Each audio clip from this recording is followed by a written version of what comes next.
Welcome to AP23 News.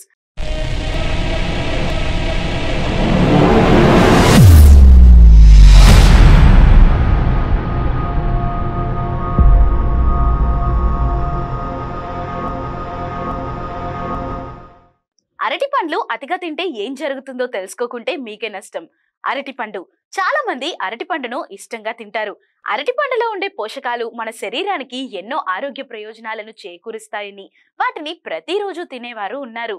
అయితే అరటి పండ్లను అతిగా తింటే ఒక రోజులో 3-4 అరటి పండ్లను తింటే అది అనర్థాలకు కారణంగా మారుతుందని ఆరోగ్య నిపుణులు హెచ్చరిస్తున్నారు.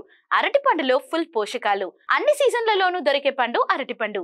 సామాన్య వర్గానికి కూడా తక్కువ ధరకు లభించే ఈ పండును ప్రతి ఒక్కరూ తినడానికి ఇష్టపడతారు. అరటి పండులో ఉండే విటమిన్ సి, విటమిన్ బి6, పిండి పదార్థాలు, protein, fibre, potassium, calcium, phosphorus, pectin, sucrose, fructose, glucose మన శరీరానికి కావాల్సిన పోషకాలను ఇచ్చి ఆరోగ్యానికి మేలు చేస్తాయి. అరటి పండ్లు అతిగా తింటే బరువు సమస్య అయితే అటువంటి అరటి పండ్లు ఎంత మేలు చేస్తాయో అతిగా తింటే అంతే హాని కూడా చేస్తాయి. అరటి పండ్లు ఎక్కువగా తింటే బరువు పెరుగుతారని నిపుణులు హెచ్చరిస్తున్నారు.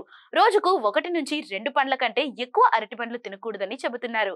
అరటి పండ్లు ఎక్కువగా తినటం వల్ల అందులో ఉండే ఫైబర్ కంటెంట్ మన శరీరంలో కూడా పెరుగుతుందని, ఇది బరువు తగ్గడానికి బదులు పెంచుతుందని హెచ్చరిస్తున్నారు. అరటి పండ్లు అతిగా తింటే మలబద్ధకంతో పాటు ఈ ఇబ్బందులు. అరటి పండ్లలో అవసరమైన మొత్తంలో స్టార్చ్ ఉంటుంది. అయితే దీనిని అతిగా తీసుకోవటం వల్ల మలబద్ధకం సమస్య ఉన్నవారికి ఆ సమస్య మరింత తీవ్రతరం అవుతుంది. ఇక అరటి పండ్లు ఎక్కువగా తింటే మైగ్రేన్ సమస్య వస్తుంది. డయాబెటీస్ తో బాధపడేవారు అరటి పండ్లు ఎక్కువగా తింటే రక్తంలో షుగర్ లెవెల్స్ బాగా పెరుగుతాయి. కనుక మీరు అరటి పండు అతిగా తినకపోవటం మంచిది. అరటి పండ్లు అతిగా తింటే ఈ సమస్య కూడా. అరటి పండ్లు ఎక్కువగా తింటే అది మానసికంగా మన యాక్టివ్నెస్ ను తగ్గిస్తుంది, మగతగా అనిపిస్తుంది. కనుక అరటి పండును సాధ్యమైనంత తక్కువగానే తినాలి. ఎక్కువగా తింటే పైన పేర్కొన్న ఇబ్బందులు మీ ఆరోగ్యాన్ని పాడు చేస్తాయి. కనుక అరటి పండు తినే విషయంలో జాగ్రత్తగా వ్యవహరించాలి. అండ్ ఇటువంటి మరెంతో ఇన్ఫర్మేషన్ కోసం ఫాలో AP23 న్యూస్.